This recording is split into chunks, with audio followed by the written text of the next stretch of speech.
Assalamualaikum warahmatullahi wabarakatuh. Halo semuanya teman-teman, selamat sore, selamat datang kembali di channel kesayangan kita Bang Ilo Official. Dan masih bersama saya Ilo.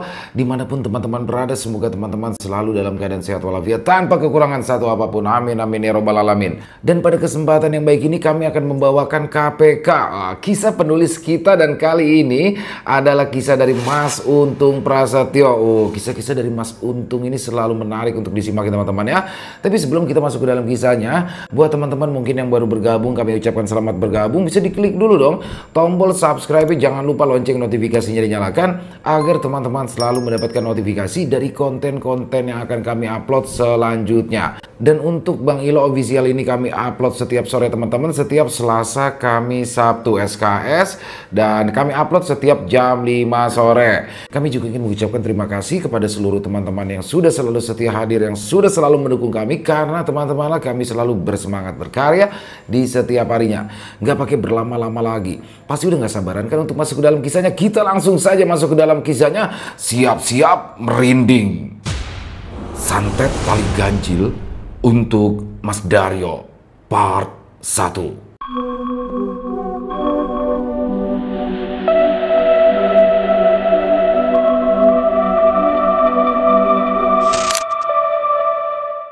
Sebelum mengalami penyakit aneh yang tiba-tiba saja membuat Mas Daryo terbaring lemah tidak berdaya, dia sudah diperingati oleh adiknya yang bernama Mas Sukir tentang hal buruk yang akan datang menimpa Mas Daryo. Walau Mas Sukir bukanlah seorang ahli spiritual, tapi dia sering mendapatkan petunjuk melalui bisikan-bisikan dari sesuatu yang diketahuinya telah lama mendampingi dirinya. Mas Daryo memang dikenal sebagai sosok yang keras kepala dan seringkali mengabaikan kata-kata dan nasihat dari orang lain, termasuk dari Mas Sukir.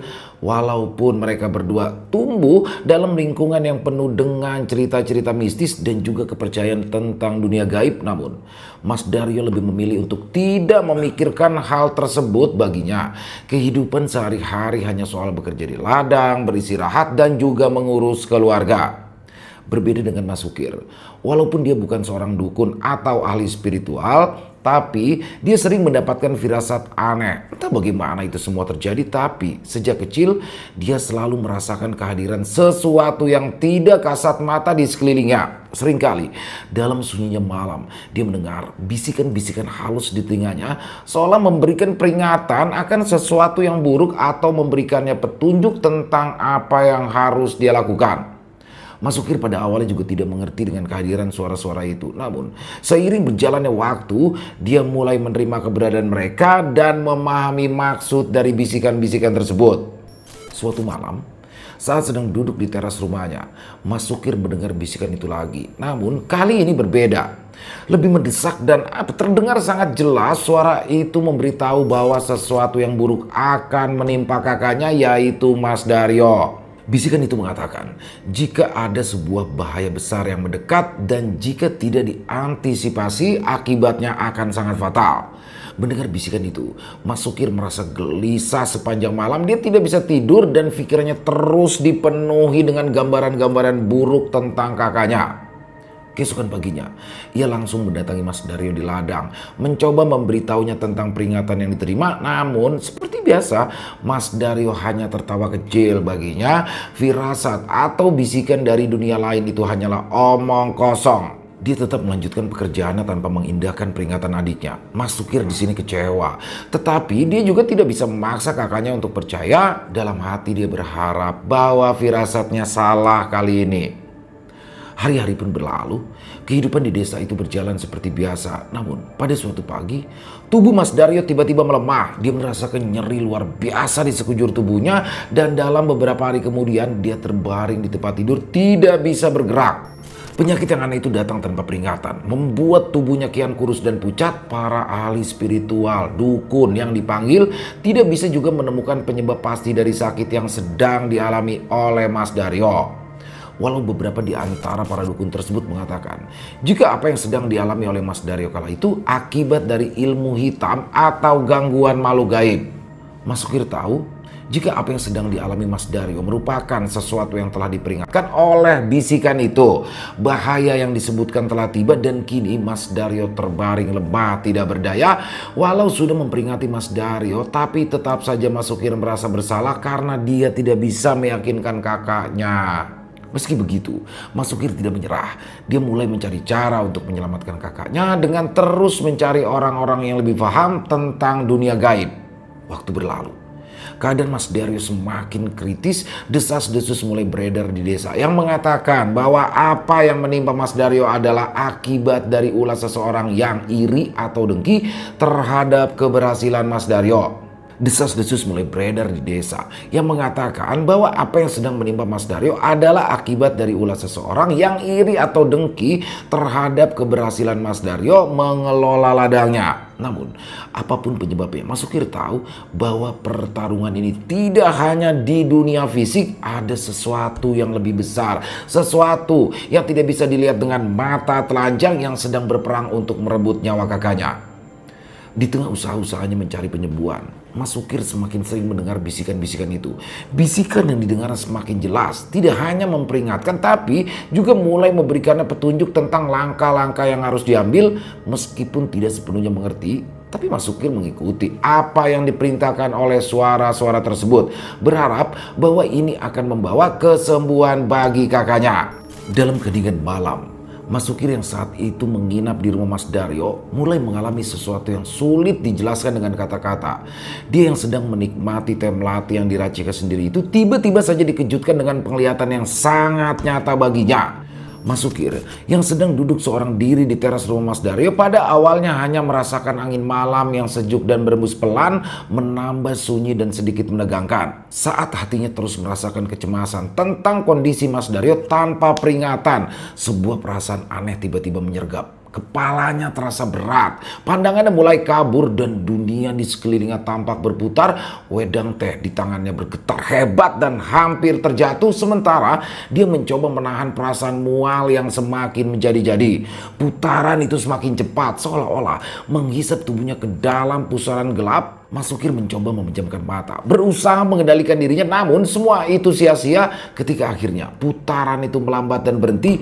Dia merasakan sesuatu yang berbeda. Setelah kondisi kembali terasa normal, Mas Sukir pun membuka matanya perlahan dan seketika itu juga jantungnya terasa berdebar semakin kencang. Bagaimana tidak terkejut? Teras rumah Mas Daryo sudah tidak ada lagi di hadapannya. Pohon-pohon rindang yang biasanya melindungi rumah itu lenyap. Suasana di sekelilingnya berubah menjadi sesuatu yang tidak dia kenali sama sekali. Selain masih diliputi rasa bingung, Mas Sukir juga mulai merasa takut ketika ia mendapati dirinya berada di tempat asing yang berupa tanah lapang dan diselimuti oleh kabut tipis. Suasana di sekitar sangat sunyi, hanya suara angin pelan yang terdengar. Walau dia merasa semakin bingung dan takut, tapi instingnya terus memaksa untuk tetap tenang. Mas Sukir mengedarkan pandangan ke segala arah, mencoba memahami tempat di mana ia berada, dan tiba-tiba saja pandangannya tertuju pada sebuah rumah kayu kecil yang tampak usang yang entah sejak kapan berada di hadapannya. Tidak berselang lama, Mas Sukir kembali mendengar sebuah bisikan yang memintanya untuk masuk ke dalam bangunan tua tersebut. Mas Sukir terdiam, berusaha mencerna makna dari pesan tersebut. Dia menoleh, namun tidak ada siapapun di sana. Mas Sukir tahu bisikan ini bukanlah hal yang bisa diabaikan. Dengan hati-hati, Mas Sukir bangkit dari duduknya, mulai melangkah maju ke arah rumah tua yang terlihat semakin menyeramkan. Walau kedua kakinya terasa berat, seolah ada sesuatu yang menahan langkahnya, namun dia memaksakan diri untuk terus berjalan. Suasana pun semakin mencekam ketika dia semakin mendekati bangunan rumah tua itu. Udara di sekitar terasa lebih dingin dan setiap derap langkah kakinya seakan menggema di kesunyian malam. "Masuklah," ujar suara bisikan yang terdengar penuh perintah yang tidak bisa ditawar lagi. Tanpa ragu, Mas Sukir melangkah masuk. Hatinya berdebar. Setiap langkahnya disambut dengan suara kayu tua yang berderit di bawah kakinya. Udara di dalam lebih dingin dan lembab. Mas Sukir tapi terus melangkah, mengikuti cahaya redup yang tampak semakin terang. Ketika ia mendekat ke sumber cahaya di sudut ruangan, dia melihat sesuatu yang mengejutkan. Sebuah kayu tua berdiri di sana. Di atasnya terletak lilin yang hampir habis terbakar. Di atas meja tersebut ada boneka jerami yang dililit oleh kain putih. Selain ada boneka jerami, di atas meja itu juga ada benda-benda lain yang tampak seperti sesaji, kembang 7 rupa, selembar kain hitam, dan beberapa benda yang tidak ia kenali. Suasana di ruangan mendadak terasa begitu berat, seolah ada sesuatu yang tak terlihat mengawasi setiap gerak-geriknya.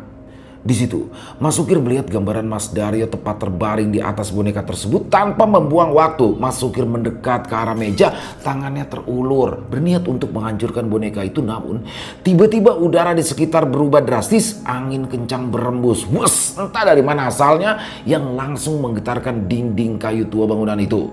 Sebelum tangannya sempat menyentuh boneka jerami tersebut, ruangan tempatnya berada kembali berguncang dengan hebat dan mulai terasa seperti berputar. Setelah itu, pandangan mata Mas Sukir tiba-tiba gelap dan dengan sesaat dia sudah berada di ruangan lainnya. Di ruangan baru tempatnya berada itu, Mas Sukir melihat sosok seorang lelaki tua. Lelaki itu duduk bersila di lantai tanah dengan tatapan serius dan penuh konsentrasi. Di depan sosok lelaki tua itu, Mas Sukir melihat sebuah boneka jerami yang sama seperti yang tadi dilihatnya. Boneka tersebut terikat kain putih, tampak menyerupai sosok manusia. Lelaki tua itu tampak terus-menerus menggumamkan sesuatu. Suaranya lirih namun jelas terdengar, seolah-olah mantra-mantra yang keluar dari mulutnya menyatu dengan angin malam. Mas Sukir berdiri kaku, tak bisa bergerak, dan hanya bisa menyaksikan kejadian itu dengan rasa takut dan penasaran yang memuja.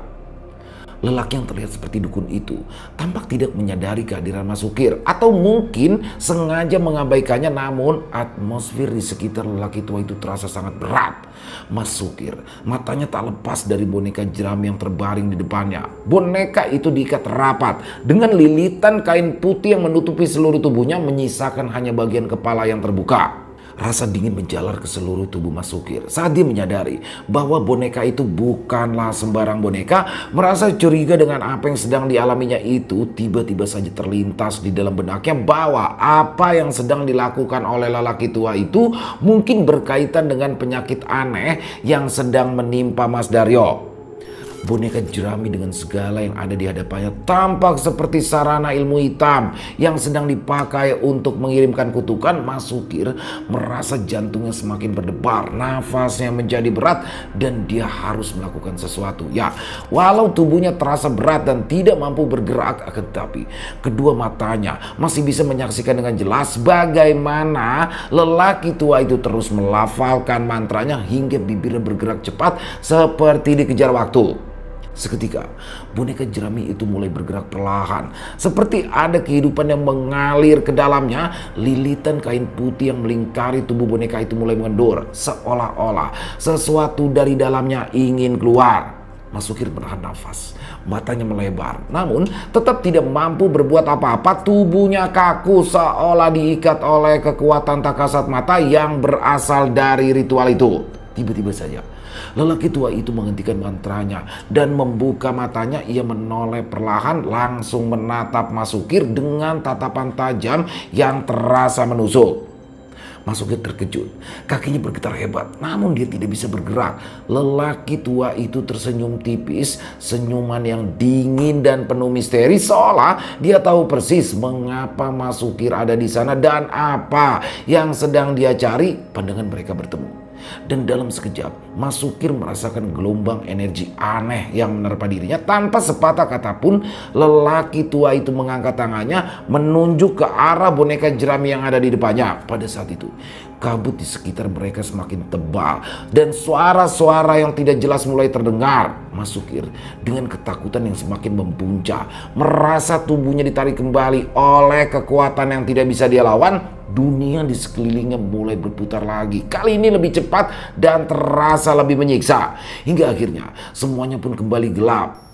Saat Mas Sukir membuka matanya, ia kembali mendapati dirinya duduk di teras rumah Mas Daryo. Wedang teh melati yang tadi dipegangnya itu masih utuh di tangan, namun tubuhnya basah oleh keringat dingin dan nafasnya tersengal-sengal. Apa yang ia alami terasa terlalu nyata untuk dibilang sekedar mimpi, tapi yang paling mengganggu pikirannya adalah sosok lelaki tua itu, boneka jerami yang dililit kain putih, dan mantra-mantra yang diucapkan penuh dengan kekuatan gelap. Sesuatu yang besar telah terjadi.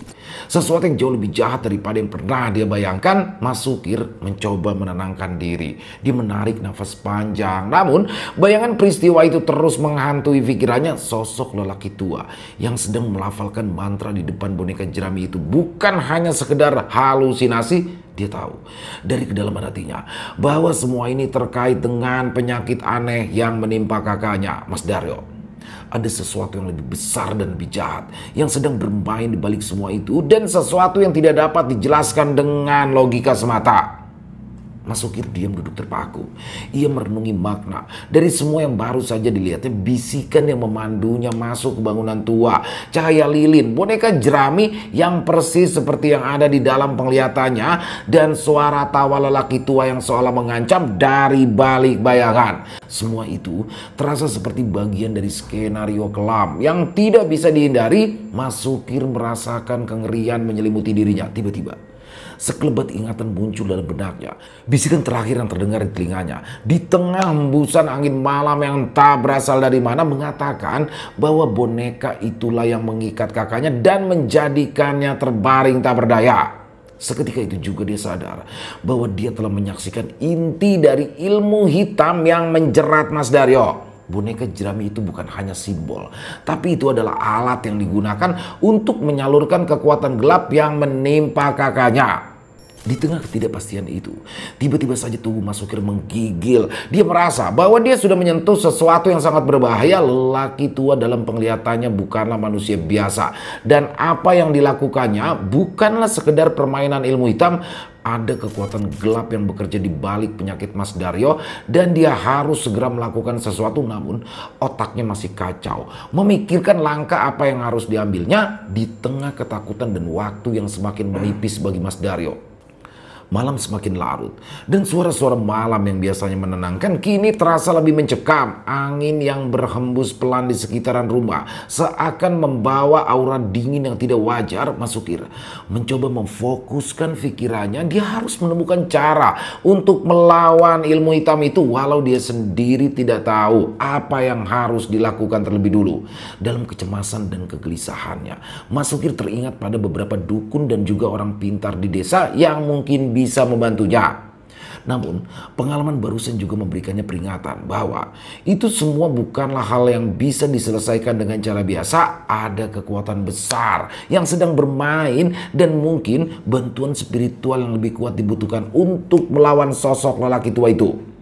Satu hal yang pasti, Mas Sukir tidak bisa membiarkan waktu berlalu begitu saja. Keadaan kakaknya, Mas Daryo, semakin memburuk di setiap harinya. Dan kini dia tahu bahwa kakaknya tidak hanya berjuang melawan penyakit biasa, dia sedang menghadapi kutukan yang dikirim oleh tangan gelap dari seseorang yang sangat berbahaya. Tekad Mas Sukir semakin bulat. Dia harus menemukan solusi. Entah dengan bantuan dukun, ritual pembersihan, atau bahkan menghadapi lelaki tua itu sendiri jika diperlukan.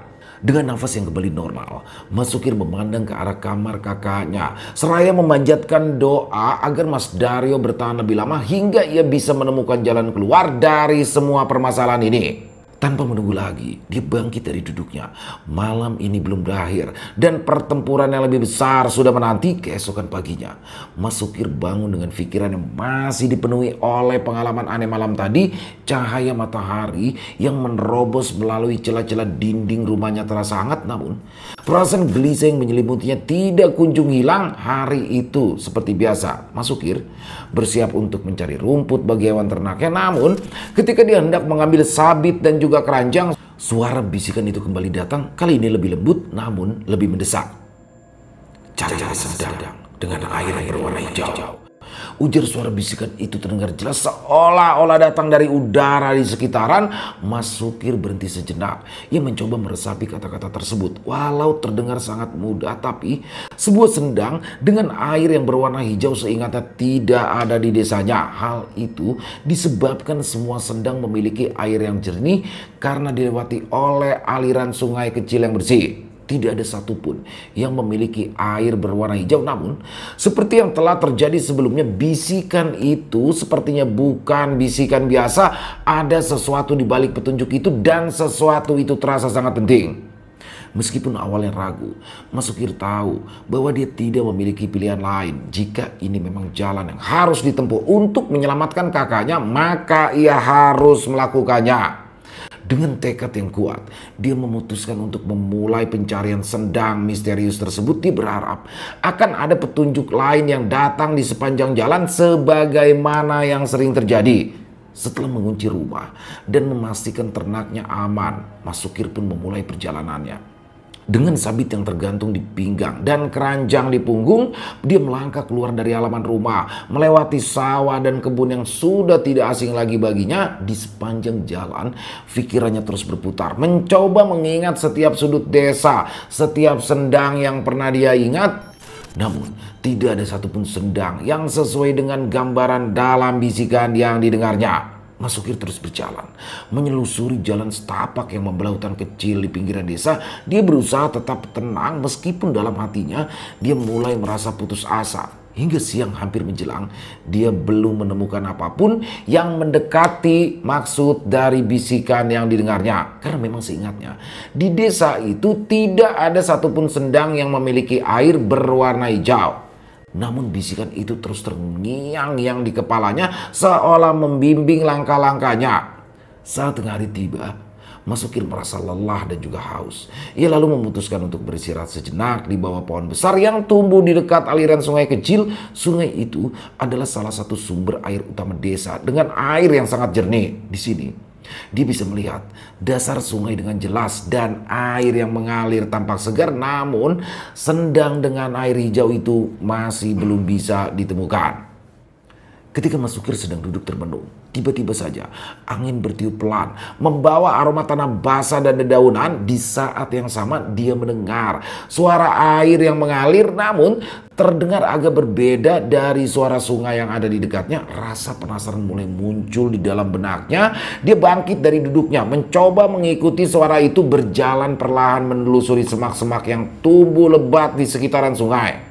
Semakin dia jauh berjalan, suara air itu semakin jelas. Namun kali ini ada yang berbeda. Air itu terdengar mengalir lebih lambat, seolah-olah berasal dari sebuah kolam kecil. Dan setelah beberapa saat, Mas Sukir pun tiba di sebuah tempat tersembunyi yang tertutup oleh pepohonan besar. Di sana, di tengah pepohonan, dia melihat sebuah sendang kecil yang tampak sunyi dikelilingi oleh batu-batu alam. Hatinya berdegup lebih cepat. Tanpa berpikir panjang, dia mendekati sendang itu dan yang pertama kali menarik perhatiannya adalah warna airnya. Ya, air dalam sendang itu memang tidak seperti air sendang biasa. Dia berwarna hijau pekat, namun bukan hijau keruh seperti air yang kotor.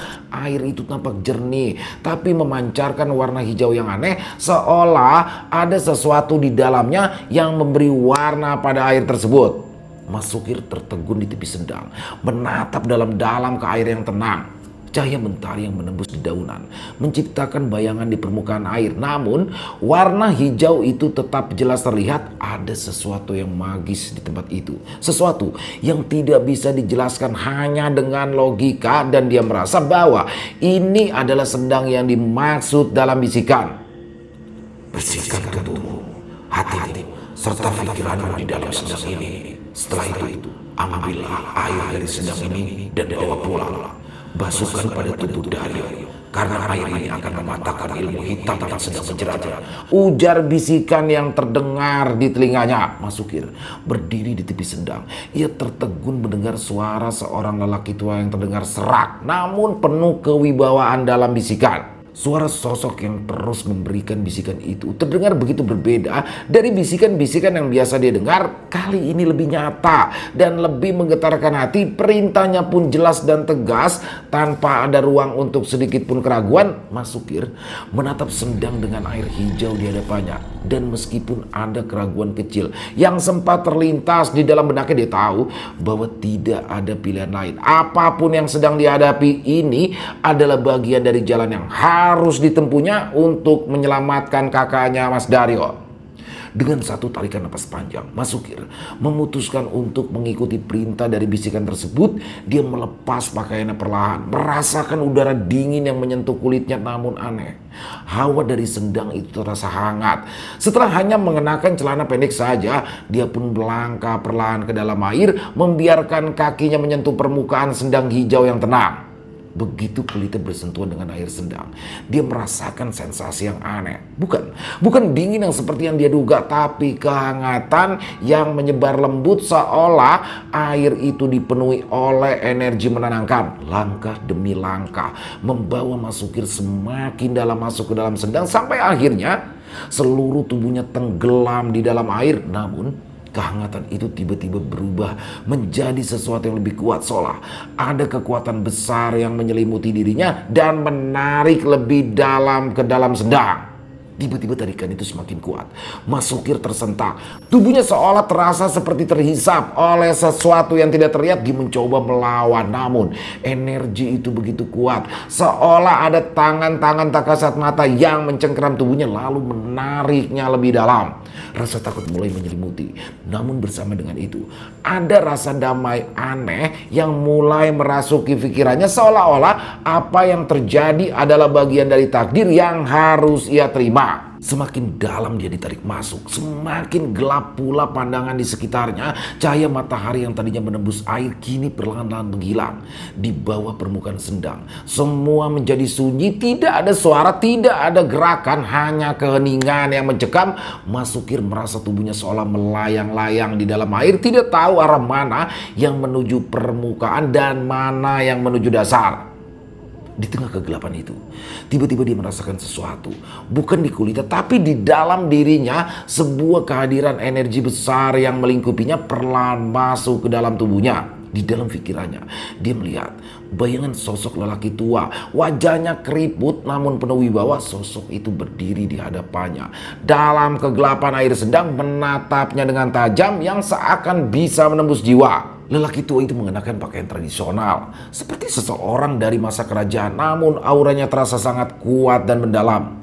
Tanpa kata, sosok itu mengulurkan tangannya seolah menawarkan sesuatu. Mas Sukir merasa dorongan kuat dalam dirinya untuk menerima, seolah tahu bahwa ini adalah ujian bagian dari perjalanannya. Dengan hati-hati, dia mengulurkan tangannya dan menyentuh tangan sosok lelaki tua itu. Dan saat tangannya bersentuhan, tiba-tiba kilatan cahaya muncul dan tubuh Mas Sukir terasa diliputi oleh energi yang sangat besar. Energi itu mengalir melalui tubuhnya, membuat seluruh otot-ototnya tegang dan menggigil. Namun bukan rasa sakit yang dirasakan, melainkan semacam pencerahan, kekuatan yang perlahan-lahan merasuki jiwanya. Sosok lelaki tua itu terus menatapnya, seolah menguji tekad dan keberanian Mas Sukir. Dan ketika energi itu semakin kuat di dalam pikirannya, Mas Sukir mendengar suara yang sama, namun kali ini lebih jelas dan lebih dalam. Kau telah dipilih oleh leluhurmu, dan air sidang ini adalah kunci. Tapi hanya jika kau siap menerima beban yang akan datang. Ujian ini belum berakhir. Kekuatan yang kau butuhkan ada di dalam dirimu. Tapi kau harus melewatinya dengan jiwa yang teguh. Ujar sosok lelaki tua itu dengan tegas. Kata-kata itu bergema di dalam kepalanya. Dan seiring dengan itu, Mas Sukir merasakan air di sekitaran mulai berputar. Arus air tiba-tiba menjadi kencang, memutar-mutar tubuhnya di dalam air. Sekali lagi, tubuhnya terasa ditarik ke dalam pusaran yang tidak terlihat. Namun kali ini, alih-alih ketakutan, Mas Sukir justru merasakan ketenangan yang aneh. Dia tahu bahwa ini adalah bagian dari proses yang ia lalui. Selesai. Wow, luar biasa kisah dari Mas Untung Prasetyo. Mengerikan banget apa yang dialami oleh Mas Daryo ya. Jadi agak menyesal juga waktu itu adiknya sudah mengatakan bahwa akan ada sesuatu, tapi Mas Daryonya malah cuek-cuek aja. Oke, minimal dia bisa berhati-hati lah, atau mencoba memberikan perlindungan atau lebih rajin beribadahkah, atau mengadakan pengajian. Intinya sudah diberikan sesuatu kisi-kisi, tapi memang Mas Daryonya keras kepala ya, dia nggak percaya sama hal-hal seperti itu. Akhirnya apa yang ditakutkan oleh Mas Sukir pun terjadi. Mas Daryo jatuh sakit dan sakitnya misterius, tidak ditemukan apa-apa secara medis, dan dia yakin ini hal gaib dan benar. Dan semakin menarik untuk part keduanya, teman-teman jangan sampai ketinggalan, karena apakah berhasil obat ini, air sendang ini apakah berhasil atau tidak? Besok di part 2. Langsung tamat part 2-nya ya. Sekali lagi kami ucapkan terima kasih kepada Mas Untung Prasetyo atas izinnya kami untuk bisa membawakan kisah yang luar biasa ini. Dan semoga juga kisah ini bisa menghibur teman-teman semua para pecinta penikmat horor misteri. Lebih khusus lagi kepada para subscriber dari channel Bang Ilo Official. Silakan buat teman-teman mungkin yang punya komentar lain, yang punya pendapat lain, bisa menuliskan di dalam kolom komentar. Ataupun hanya sekedar saling menyapa, insya Allah kami akan menjawab satu persatu. Dan mari kita ambil hikmah yang baiknya saja dalam kisah barusan dan dibuang yang buruk-buruknya.